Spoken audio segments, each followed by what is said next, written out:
Helai mun hi all hamren play field an tia ei tuna hian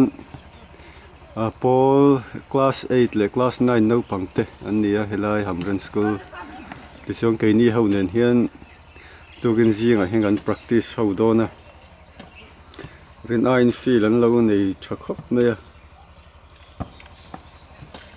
ei kan hanin khel chin doni tuna hian in khel mai nan han ti vel chin phota nakina kan lain khel mup don ani tin feel hi anu ma hei phai feel ang deuh tak tak ania ti chuan a sira hian in eng emate ating boka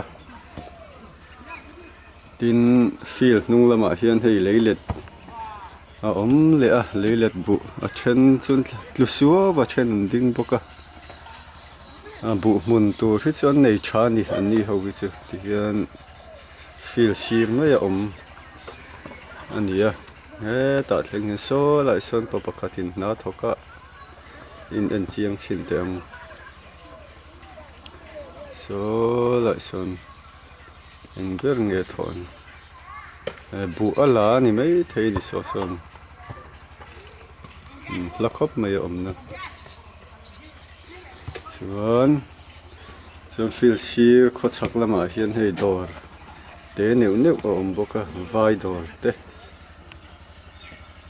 kanom na tang hian feel hi kilometer li vel ania lakhop mai ke in kan kala in khel ma tangin kan chau hle ni